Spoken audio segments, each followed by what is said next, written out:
প্রায় 70 জনকে চিহ্নিত করা হয়েছে, যাদের একজনও ছাত্র নয়। 4 জন কুখ্যাত লোকের নাম আমি এখানে বলছি, যাদেরকে আমরা ছাড়বো না। আরো বাকিগুলোর নাম তো আমি এখানে বলে সময় নষ্ট করব না।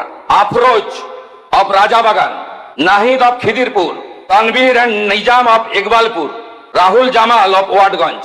এই 5টা গুন্ডার নাম আমি এখানে ঘোষণা করলাম। গুন্ডা দমন আইনে এমন ব্যবস্থা নেব যাতে একদিন নয়, এই গুন্ডাদের 3 পুরুষ মনে রাখে।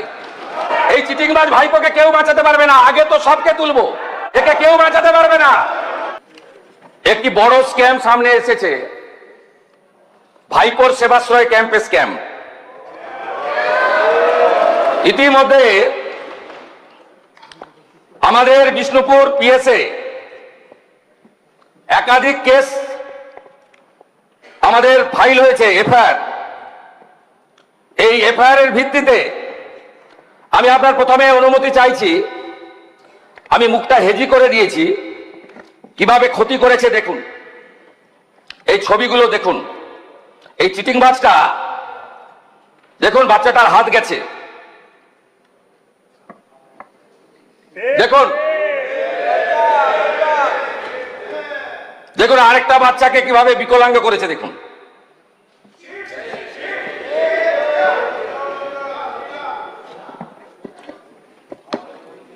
এই দিদির পাটা গেছে দেখুন।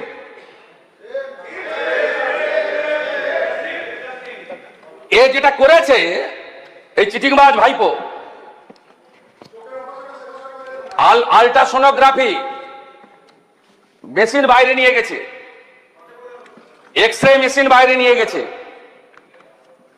সরকারি হসপিটালের ডাক্তারদের বাইরে নিয়ে গেছে, মেডিকেল কলেজের স্টুডেন্ট মুখ্যমন্ত্রীকে চিঠি দিয়েছে। মেডিকেল কলেজের স্টুডেন্ট ডাক্তার হতে পারে, চিকিৎসা করতে পারে? তো একবার ঢুকলে বেরোবে না, এ তো খুনের মামলা। একে কেউ বাঁচাতে পারবে না। এই চিটিংবাজ ভাইপোকে কেউ বাঁচাতে পারবে না। আগে তো সবকে তুলবো। সব আল্ট্রাসোনোগ্রাফি মেশিন সিজ হয়েছে, সব এক্স রে মেশিন সিজ হয়েছে।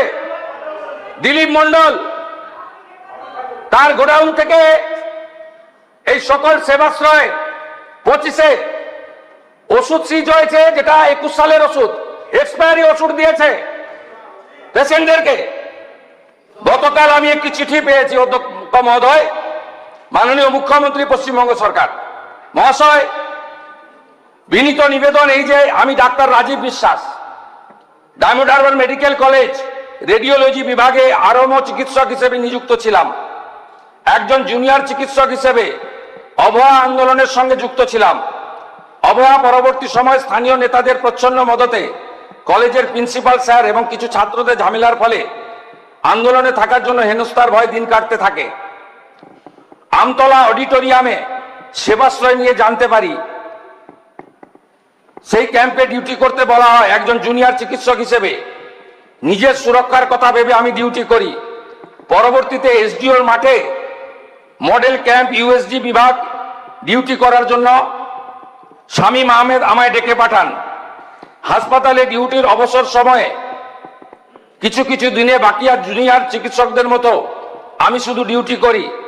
সেবাশ্রয় 2-এর সময় পড়াশোনা নিয়ে ব্যস্ত থাকার কারণে ন্যূনতম অংশগ্রহণ করি। আমি একজন জুনিয়র চিকিৎসক, আমায় ক্ষমা সুন্দর দৃষ্টিতে দেখবেন। আমার ভবিষ্যৎ সুরক্ষার্থে আপনার প্রতি আমার আবেদন। রাজীব বিশ্বাস। একাধিক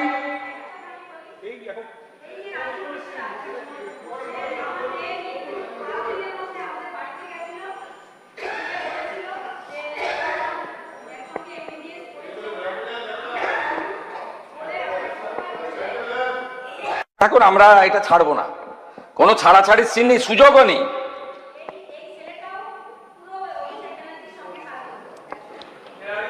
আমাদের অ্যাকশন টেকেনের রিপোর্ট আপনাদের বলে দিই। আমি তো অনেকগুলো বিষয় বলেছি, ছবি দেখিয়েছি। আমরা এফআইআর এর পরে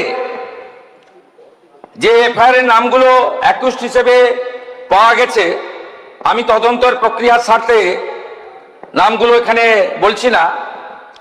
আমরা যে অ্যাকশন টেকেন নিয়েছি 7/7/2024 আমরা letter sent to honourable doctor Ajit Kumar Mohanty, secretary department of atomic energy, GOI, 7/7/2026, letter sent to honourable AK Balasubramaniam, chairperson atomic energy regulatory board of India, having the office of the Niyamak Bhavan, Mumbai, Maharashtra, 7/7/2026, letter to principal secretary department of health এবং family welfare, 17/7, letter sent to chief medical officer, south 24 Parganas, 15/7, seize some document and photograph related for those medical camp from the complainant.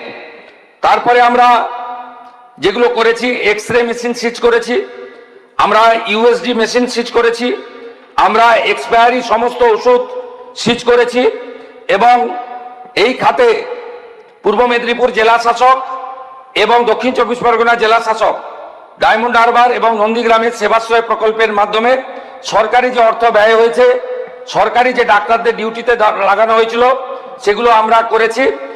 আমি মাননীয় সদস্য দেবাংশু পণ্ডা মহোদয় গতকাল যে অভিযোগ করেছিলেন, তার ভিত্তিতে আমি সবাকে এবং বাংলার জনগণকে আশ্বস্ত করতে চাই যে আমরা এই ব্যাপারে রাজ্য পুলিশের CID, STF, দক্ষিণ 24 পরগনা জেলা পুলিশকে নিয়ে, তার সঙ্গে আমাদের মেডিকেল এক্সপার্টদের নিয়ে আমরা ব্যাপক অভিযান এবং ব্যাপক তদন্তের কাজ করছি। মানুষের জীবন নিয়ে যারা ক্ষতি করেছেন এবং এই ক্যাম্পে যারা ক্ষতিগ্রস্ত হয়েছেন, তাদের প্রত্যেকটি অভিযোগকে FIR হিসেবে ট্রিট করা হয়েছে এবং আপনারা নিশ্চিন্ত থাকুন, এত বড় জঘন্য অপরাধ এই পশ্চিমবঙ্গে এই মেডিকেল ক্যাম্প নিয়ে ভাইপো করেছে, তার সাকরেতরা করেছে, তাদের একজনকেও ছাড়ার কোনো সিন নেই। সময় কথা বলবে, টাইম উইল স্পিক। আমরা আট ঘাট বেঁধে প্রস্তুতি নিয়ে সমস্ত তথ্য জোগাড় করে এভিডেন্স নিয়ে ভারতীয় ন্যায় সংহিতা অনুযায়ী কাজ করছি। যথা সময়ে বৃক্ষ তুমি কে, ফলে না পরিচয়তে। ভালো থাকবেন।